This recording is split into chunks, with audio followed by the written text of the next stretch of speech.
we found and ranked some of St. Louis's top hidden bars. Stick around to the end. We found some bonus venues too. I'm Gary. And I'm Kara. Away we go traveling. The United States Prohibition was from 1920 to 1933. During this time period, the sale, manufacture, transportation of alcoholic beverages was illegal throughout the entire United States. Due to this, unlicensed alcohol establishments called speakeasies, hidden bars with a secret entrance or a password, were created during this time frame. In modern days, the speakeasy style trend began in the early 2000s and continued through today as a throwback to those 1920s bars.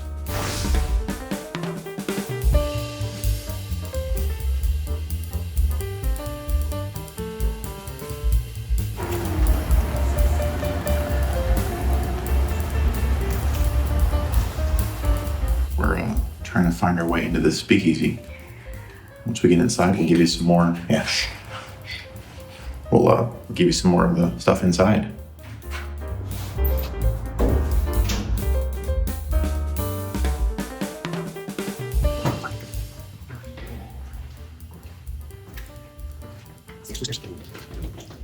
We're either going to a cool place or being led to our deaths. I'm good with either one. Flip coin. Let's go. Why open the door? We'll try.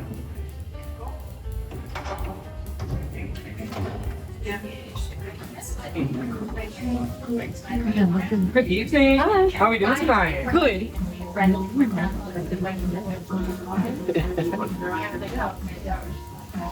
And it broke up with me. And we're in none of the above. Speakeasy in St. Louis. We're gonna order some drinks and what do you got?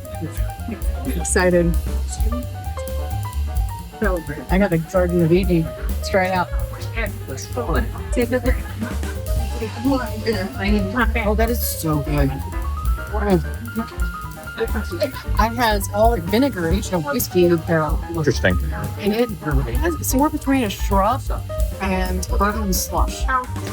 Nice. This is so good. Cheers. Got a espresso martini, which usually never order because espresso martinis. Yeah. But this one's made a little differently with reposado tequila.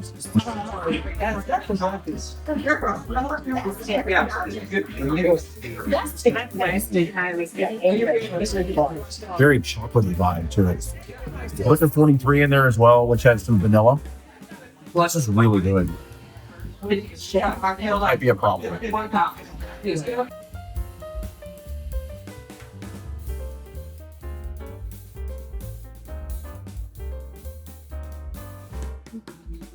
Look at this amazing private space.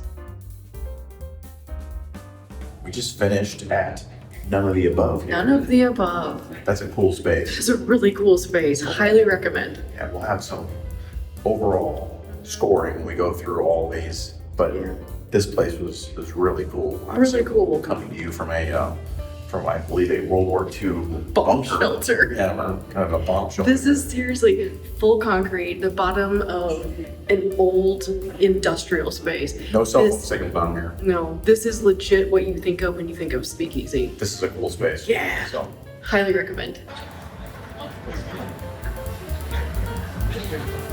Once you know what you're looking for, it's not so bad. Just City Winery here is just to its right.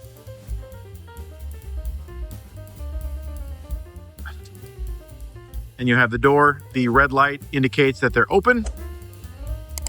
Red light. Watch the red light. There it is. And then from there, shenanigans ensue.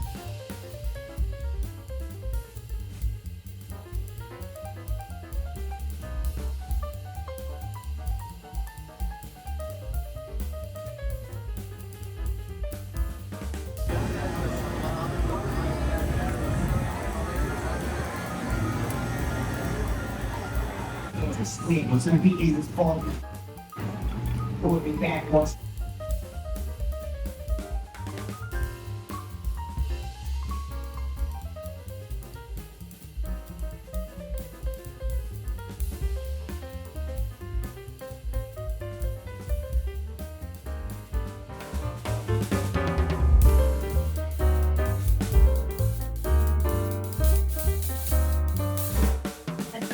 Cheers.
So we're gonna go inside of Thaxton Speakeasy and we'll let you know what we think. Drop in.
Come on in. What's the side, y'all? Come on down.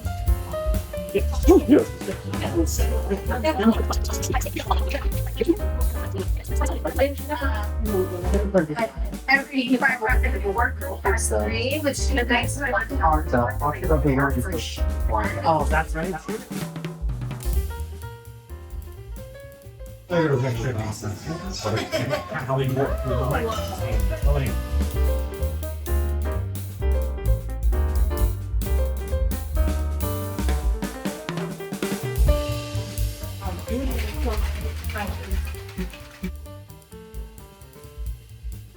just want to announce that there was a site. I went home. Great.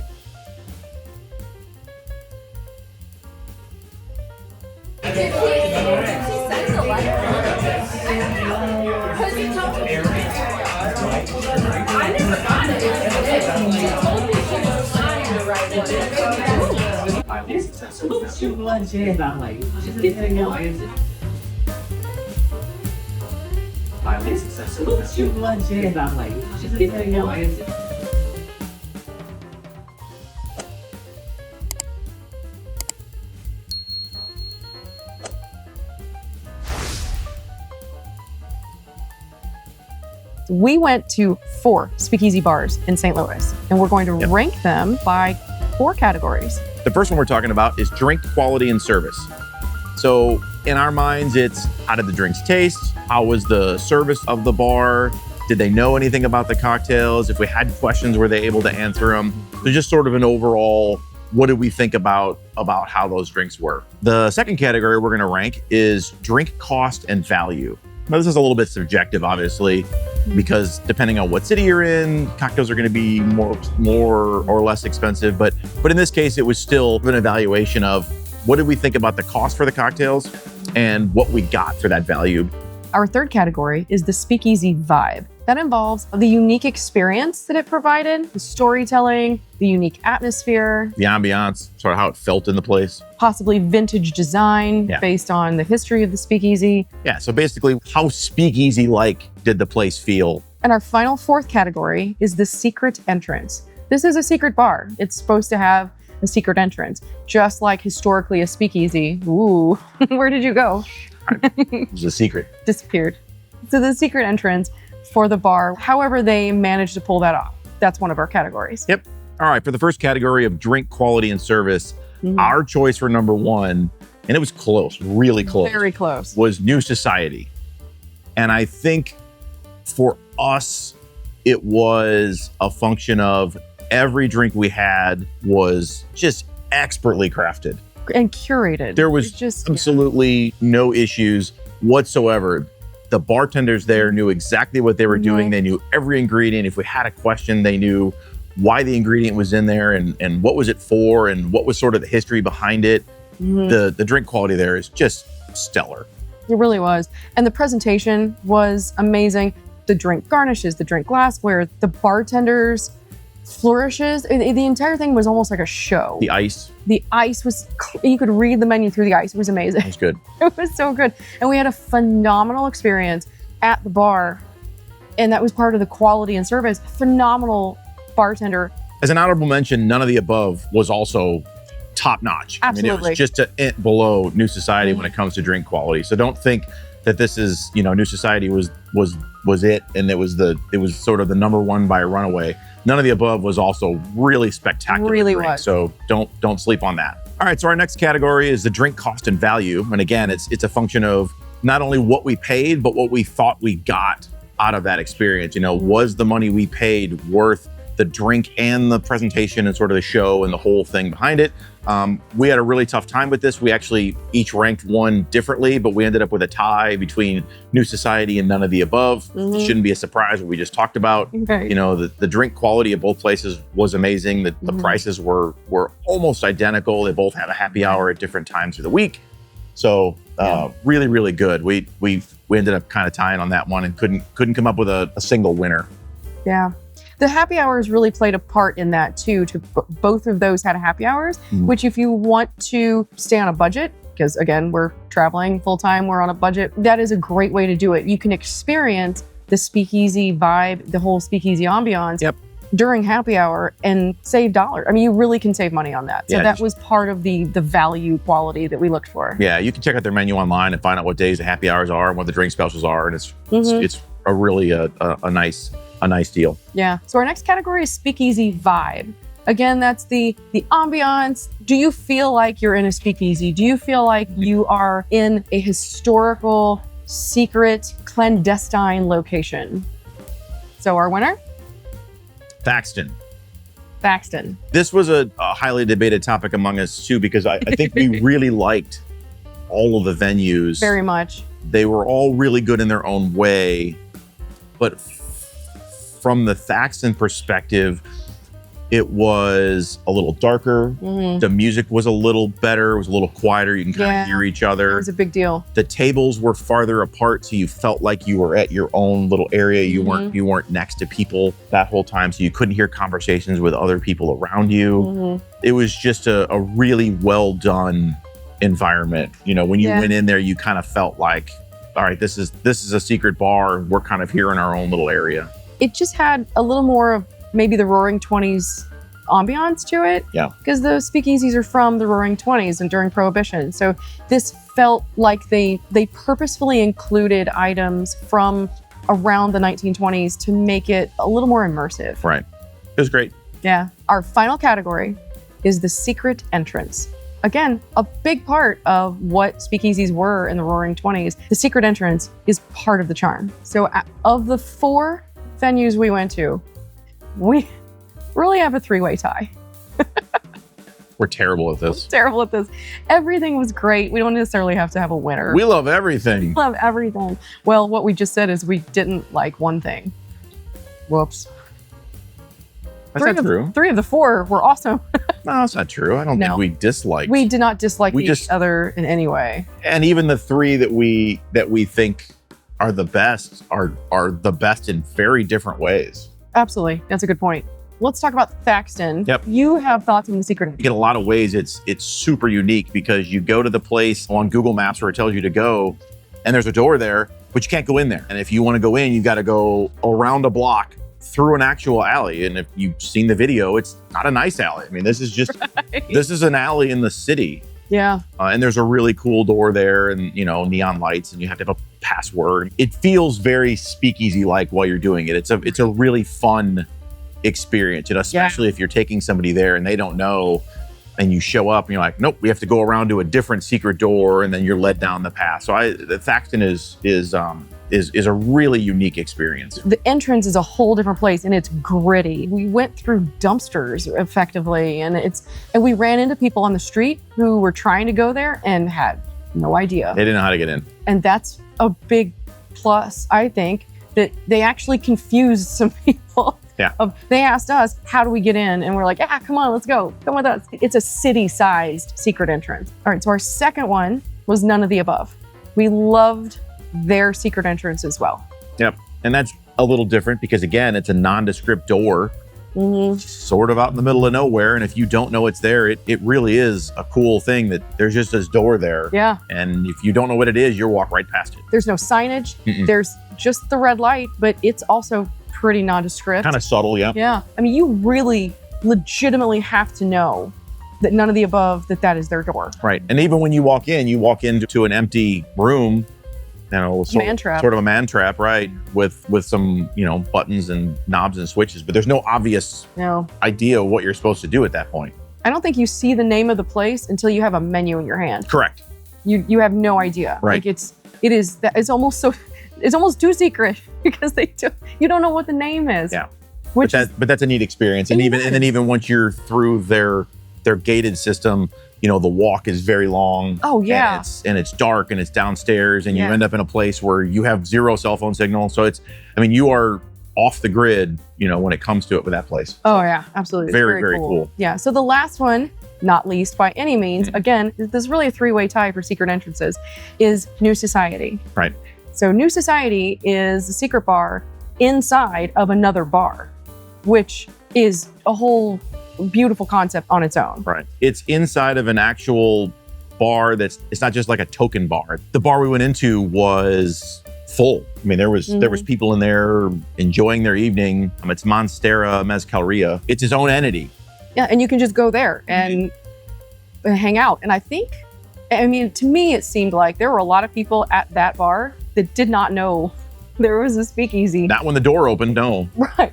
So you saw the video. The door to get into New Society is a bookcase that is in the corner of this other bar. And when we left there's a couch right outside that bookcase that opens. There were a couple of people sitting on this couch. I honestly think we shocked them when we came out of this bookcase. They were like, "What?" For sure. What is going on? For sure. They were surprised. Like, where did you come from? Yeah, what are you doing downstairs? And why did this bookcase just open? Right.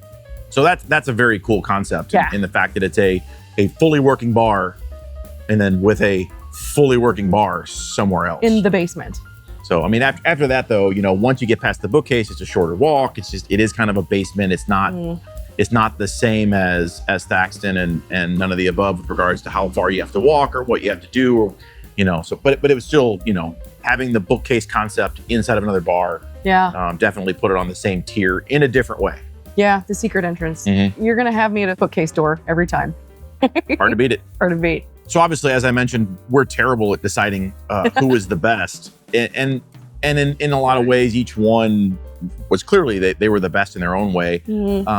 Keep Quiet, it ended up, I think, sort of middle of the road rankings in most of the thing. They didn't reach the top of any category, but I don't think they were at the bottom of any category either. They were not the bottom of any category. But they also, when we talked to the owner there or the manager, they don't count it as a speakeasy. They say it's a speakeasy-like bar. Yeah. So they're not trying for a full speakeasy. So they're not going to have a full secret entrance or some kind of password. It's just... Or 1920s. Yeah, it just happens to be a building in the back of a brewery that they kind of turned into a cool cocktail bar. So, we're not going to down them for that. Still a really cool space, but not quite the same. So the other ones, though, you really can't go wrong. each one of them has a very different feel to it. And they're different strengths. And I would say it depends on the experience you're looking for. If you want a city, more like kind of gritty, you have to enter in a back alley kind of thing, Thaxton is your place. Just order right down the middle cocktails. yes. Order an old fashioned, order a Manhattan, order a martini, you'll be fine. But the other, you know, if you want top tier drinks and kind of a cool experience, you know, take a look at New Society or none of the above, because they're both fantastic. I mean, we had a great time at all of these, but you know, depending on what you're looking for, you'll get a little bit of a different experience. Yeah, because like none of the above, I felt like had a lot more of that kind of 20s feel and vibe to it, but a lot more polished. It's more modern. It's nice. It's an old industrial space that they revamped, but it's a little more of a polished experience. Yeah. New Society is, again, that was 100 years ago in the 1920s. Don't really know what it was like then, but to me, maybe that's more of what it was like, especially like outside of the movies where everything was glitzy and glamorous. I think New Society is like, it's low ceilings, it's in a basement, it's behind a bookcase. Maybe that's more of what it was like, more authentic experience. Yeah. And then Keep Quiet had the secret door and a really great cocktail program, and also homemade boozy gummy bears. Each one of them had their strengths. The next thing we want to talk about real quick is we have some honorable mentions. They're not speakeasies, but in our work of trying to find all the ones in St. Louis, we found some other bars, some other type places that we think would fit a little bit, and we went to those as well and kind of wanted to give you a little bit of an overview. The first of those is Clements Lock and Security, which we did a little bit of a video like a month ago, and then we went back again for this video, you know, for research only. Of course, research And is for science. It is, it's again, not at all a speakeasy, but it is a functioning locksmith that one day a week turns into a bar. Yeah. And there's no sign at all. Again, it's just if the red light's on, they're a bar. And you know, from 4 p.m. on Thursdays on, they're a bar, and it's just a really neat. It's really neat. You're just sitting in a business that's probably. I mean, I think they're still making keys while we were there. They were when we were there. Just really cool. So you know, if you're in St. Louis and you're looking for a really chill, low threat, nice bar, Clements on Thursday night is definitely. Canned beer, canned cocktails, canned wine. I mean, they may have had like wine, I think. They did. But it's not a cocktail program. Everything's canned. Everything's canned or bottles, and it is really chill. Like you said, you don't even know. 4 p.m. on Thursday, if the light's on, you just got to know you can go inside. It was good. It was really cool. So one of our other bonus venue honorable mentions is Lemp Mansion. So we're actually here right now, right behind us. Lemp Mansion is, again, it's a bonus venue because it is historic. This building is from the 1800s. It has been rescued out of, probably was going to get torn down. They rehabbed it, I don't know, in the 1970s, I think. Something like that. Something like this, when it was already probably 100 years old.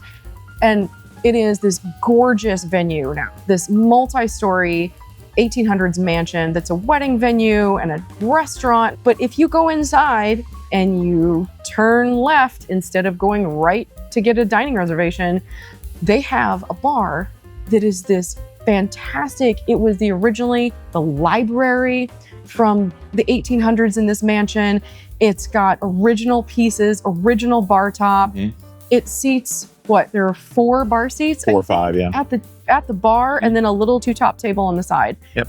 And then you have full cocktails, beer, everything, and you can enjoy this bar that nobody knows about. Almost everyone who comes to the mansion is either waiting for a dinner reservation or they're going on a tour for the ghost tour. Yeah. So nobody shows up to just go to the bar. So it's been really cool. It's kind of like a little quiet bar that we can kind of go on our own. But as Kara mentioned, it's, you know, the building is from the mid 1800s. The bar is original, pieces that are in there are original. So it's just a really cool space. Very cool. And the people here are amazing. Yeah, really nice. Really great. So our final bonus venue for honorable mentions is the Speakeasy Cafe.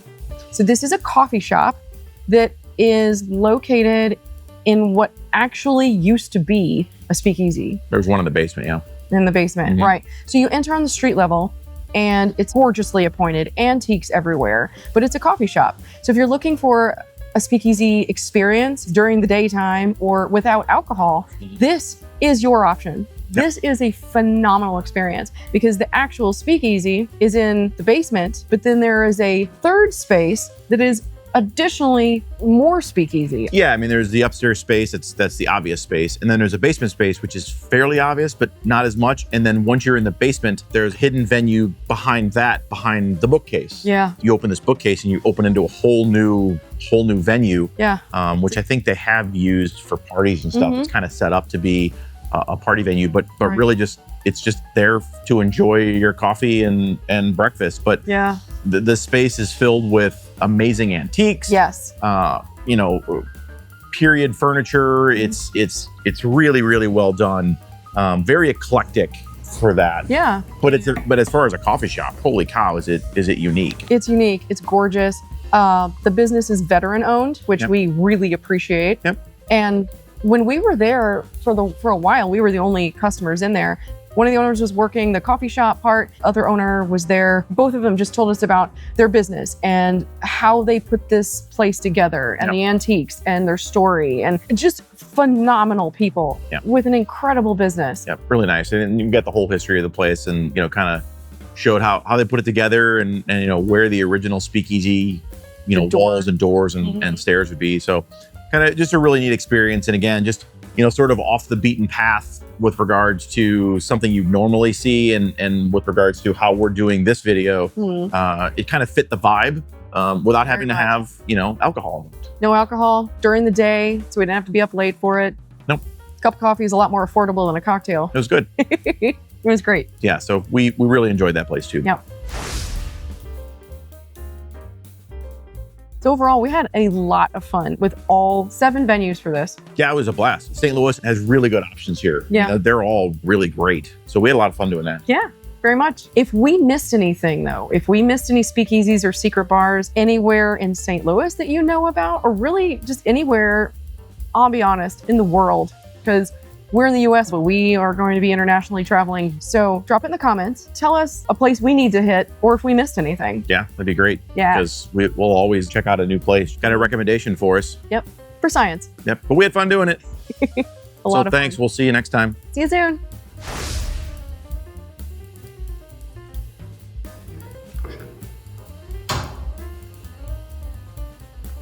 I don't hear any alarms. Ooh. Creepy. Wait, Gary.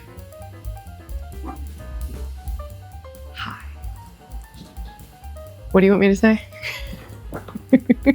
Now we've been to all 4 secret bars, speakeasies in St. Louis. At least the ones we could find. Right, that's true. Let me start that over. If they're more secret than that, we didn't find them.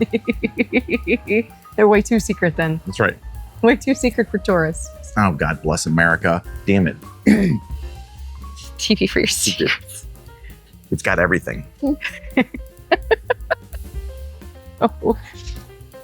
Let me start that over because that truck was loud. Sure. All right. Or my ear itches. Yeah. Wait for that to go by.